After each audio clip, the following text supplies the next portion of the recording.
నమస్కారం. నా పేరు Meenakshi. I'm certified tarot card reader, numerologist, rudraksha gemstone and digital consultant. 2024 సంవత్సరం ఫిబ్రవరి మాసంలో 1 నుంచి 15వ తారీఖు మధ్యలో వృషభ రాశి వారికి టారో కార్డ్ ప్రిడిక్షన్ ద్వారా ఎలాంటి పరిస్థితులు ఉన్నాయో చూసాము. మొదట్లో ఆర్థికమైన పరిస్థితులు చూస్తే మాత్రం చాలా తొందరలోనే వీరికి ఒక మంచి గుడ్ న్యూస్ అయితే వింటారు. సో వీళ్ళు ఏంటంటే ఒక మంచి మెచ్యూరిటీ తోటి వీళ్ళు చేసుకునే ఇన్వెస్ట్మెంట్ అనుకోండి, ఏదైనా ల్యాండ్ లో ఇన్వెస్ట్మెంట్ చేశారో, సో లేకుంటే స్టాక్ మార్కెట్ లో ఇన్వెస్ట్ చేశారు. సో ఏదో విధంగా వీళ్ళు పాస్ట్ లో చేసిన ఇన్వెస్ట్మెంట్ తగ్గట్టుగా మంచి రిటర్న్స్ రావడము, సో వీళ్ళకి మంచి ఫలితాలు లభించడము, సో ఏదైనా ఎఫ్డి పరంగానైనా బ్యాంక్ పరంగా కూడా ఏదో విధంగా అయితే డబ్బుకు సంబంధించి ఒక గుడ్ న్యూస్ అయితే వింటారు.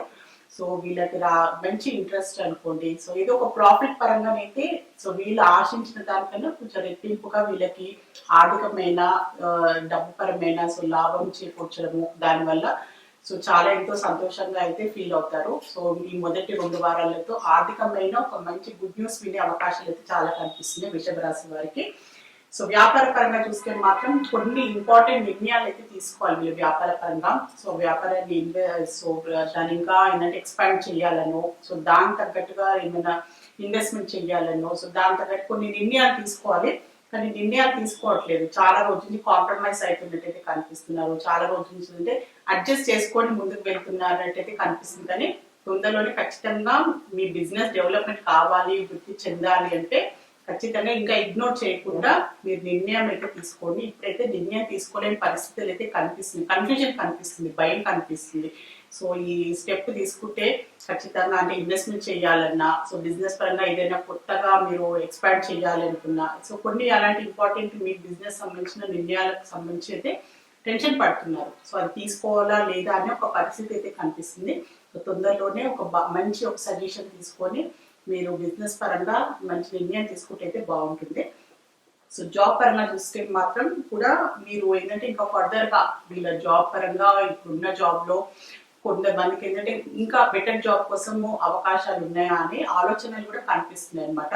సో ఈ జాబ్ లో అంత గ్రోత్ లేదు, ఫైనాన్షియల్ గ్రోత్ లేదు, సో వీళ్ళకి ప్రమోషన్ అయినా సో ఇంక్రిమెంట్ రూపంలో కూడా ఫ్యూచర్ పరంగా చాలా మంది ఆలోచించుకొని ఇంకా వీళ్ళకి బెటర్ అవకాశాలు లభిస్తాయా అని ఆ విధంగా వీళ్ళు ప్రయత్నాలు చేసే అవకాశాలు, ఓవర్సీస్ లో జాబ్స్ కోసమైనా, సో లేకపోతే వీళ్ళ ఎక్స్పీరియన్స్ తగ్గట్టుగా వీళ్ళ టాలెంట్ స్కిల్స్ తగ్గట్టుగా ఇంకా వీళ్ళకి ఇంకా మంచి అవకాశాలు లభిస్తాయా అని కూడా ఆ విధంగా ఆలోచించి ప్రయత్నాలు చేసే అవకాశాలు కూడా చాలా కనిపిస్తున్నాయి. ఉద్యోగ పరంగా చూసుకుంటే స్టూడెంట్స్ కి చూసుకుంటే మాత్రం వీళ్ళు చాలా కేర్ఫుల్ గా కొన్ని ఖచ్చితమైన క్లారిటీ పరంగా కూడా నిర్ణయాలు అయితే తీసుకోవాలి.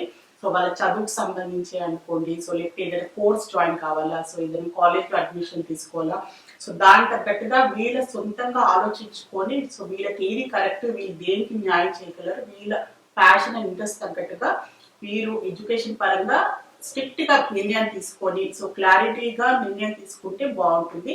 సో కొన్ని విషయాల్లో అయితే వీళ్ళకి నిర్ణయం తీసుకోవాలి, కానీ నిర్ణయం తీసుకోలేని పరిస్థితి కొంచెం ఇమ్మెచ్యూరిటీగా పేరెంట్స్ చెప్పింది వినడము, సో లేకపోతే ఫ్రెండ్స్ పరంగా వాళ్ళు ఏం చేస్తే సో అదే వాళ్ళు ఫాలో అవ్వడం, అలా కాకుండా మీ సొంత నిర్ణయాలు తీసుకుంటే బాగుంటుంది స్టూడెంట్స్ కి. సో కుటుంబ పరంగా చూస్తే మాత్రం సో భార్య భర్తలే అనుకోండి, లేకుంటే సో ఏదో ఫ్యామిలీ మెంబర్స్ లో ఏదో కొన్ని మాటల్లో కొంచెం పెరిగి పెద్ద కావడము, సో ఏదో ఘర్షణ రూపంలో కొంచెం దాని విషయంలో కొంచెం ఏంటంటే వాళ్ళు భార్య భర్తలైనా కుటుంబ ఫ్యామిలీ మెంబర్స్ లో అయినా కూడా కొంచెం మాట పట్టింపులు ఎక్కువ అవ్వడం వల్ల కూడా సో ఏంటంటే కొంచెం మనస్పర్ధలు వచ్చే అవకాశం చాలా కనిపిస్తుంది, బాధపడే అవకాశం కూడా చాలా కనిపిస్తుంది.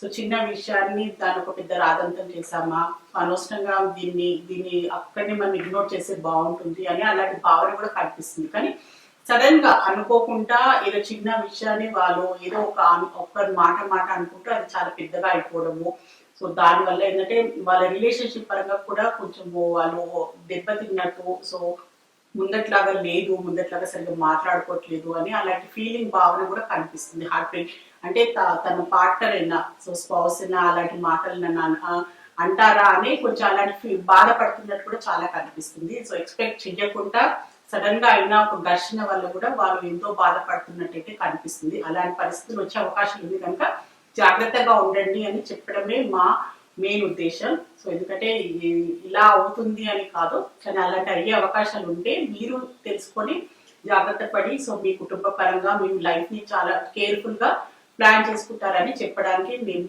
ప్రయత్నం చేస్తున్నాము. సో రిలేషన్షిప్ పరంగా చూస్తే కూడా సో మీ పార్ట్నర్ మిమ్మల్ని మోసం చేస్తున్నారా అని అలాంటి ఫీలింగ్ కూడా చాలా కనిపిస్తుంది.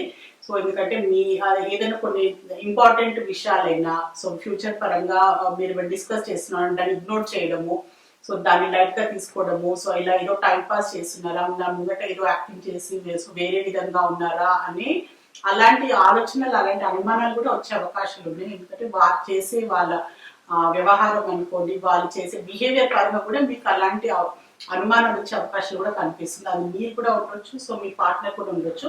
సో ఎవరిలో ఒకరైతే చీటింగ్ చేస్తున్నారు, సో మీ రిలేషన్ పరంగా సీరియస్ గా లేరు, సో మీరు ఖచ్చితంగా ఏదో టైం పాస్ చేస్తున్నారు, సో రిలేషన్ పరంగా మీరు ముందుకు వెళ్ళడానికి వీళ్ళకి ఎలాంటి ఆలోచన లేదు అని మీకు అలాంటి కొన్ని పరిస్థితులు అనుకొని వాళ్ళ స్వభావం తగ్గట్టు వాళ్ళ ప్రవర్తన తగ్గట్టుగా మీకు కొన్ని అలాంటి ఏంటంటే మీకు అలాంటి ఆలోచనలు వచ్చే అవకాశాలు కూడా చాలా కనిపిస్తున్నాయి.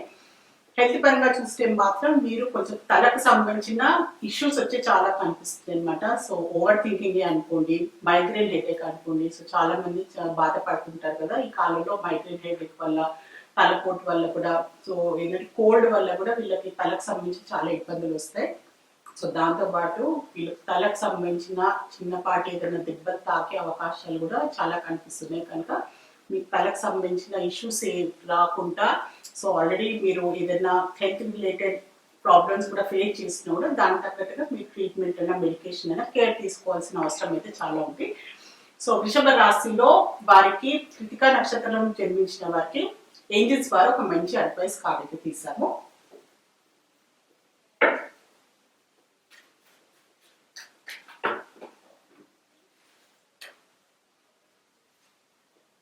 సో మీరు ఏదైనా జాబ్ కోసం ప్రయత్నాలు చేస్తున్నా, సో రిలేషన్షిప్ పరంగా ఏదో ఒక విషయం గురించి మీరు ఎదురు చూస్తుంటే మాత్రం సో ఖచ్చితంగా దానికి మీకు ఎస్ అని ఆన్సర్ వస్తుంది.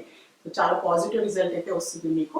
సో మీరు ఏదో ఎదుటి వ్యక్తి నుంచి అయినా ఏదైనా ఫోన్ కాల్ అనుకోండి, ఏదైనా మీరు రెస్పాన్స్ కోసం వెయిట్ చేస్తుంటే మాత్రం ఖచ్చితంగా మీకు పాజిటివ్గానే మీకు అనుకూలంగానే వస్తుంది అని ఏంజల్స్ ద్వారా ఒక మంచి అడ్వైస్ అయితే లభించింది కృతికా నక్షత్రంలో వారికి.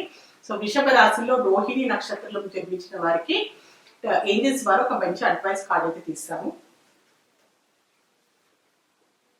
సో వీరికి కూడా ఖచ్చితంగా వీళ్ళు ఏమైనా పనులు మొదలు పెట్టినా, ఏదైనా బాధ్యతలు అనుకోండి, ఏదైనా గోల్స్ పరంగా ఏదైనా కొత్తగా వీళ్ళు స్టార్ట్ చేసినా కూడా, స్టార్ట్ చేయాలి అనుకున్నా కూడా మీకు మంచి పాజిటివ్ రిజల్ట్ వస్తుంది. సో మీకు అనుకూలంగా మీ కష్టం తగ్గట్టుగా మంచి ఫలితం లభిస్తుందని ఏంజల్స్ ద్వారా మీకు ఒక మంచి అడ్వైస్ అయితే లభించింది రోహిణి నక్షత్రం వారికి కూడా.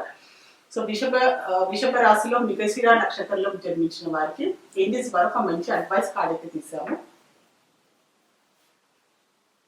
సో ఇప్పటి నుంచి ఈ సంవత్సరం లోపు మీరు ఏదైనా పని మొదలు పెట్టాలనుకున్నా, సో ఏదైనా గృహ నిర్మాణం చేయాలనుకున్నా, పెళ్లికి సంబంధించి మీరు ప్రయత్నాలు చేయాలనుకున్నా, ఏదైనా మంచి ఒక పెద్ద టార్గెట్ పెట్టుకుంటారు కదా ఈ సంవత్సరం లోపు నేను పూర్తి చేయాలి అని మీరు ఏదైనా అనుకుంటే మాత్రం ఖచ్చితంగా పూర్తి అవుతుంది అని మీకు ఒక ఏంజల్స్ వారు ఒక మంచి అడ్వైస్ అయితే లభించింది మృగశిర నక్షత్రం వారికి. సో వృషభ రాశి వారికి ఫిబ్రవరి మాసానికి సంబంధించిన జనరల్ టారో రీడింగ్ చూస్తారు. సో టారో రీడింగ్ ద్వారా చక్కని పరిష్కారం, బెస్ట్ రెమెడీ, మంచి గైడెన్స్ లభిస్తుంది. మీలో ఎవరికైనా టారో రీడింగ్ అపాయింట్మెంట్ కావాలి అనుకునే వారు, నేమ్ కరెక్షన్ చేయించుకోవాలి అనుకున్నా, న్యూ బోర్న్ బేబీస్కి, బిజినెస్ ఆర్గనైజేషన్స్కి నేమ్ సజెషన్ కావాలి అనుకునే వారు మాత్రమే స్క్రీన్ పైన కనిపించే కాంటాక్ట్ నెంబర్కి సంప్రదించగలరు. నమస్కారం.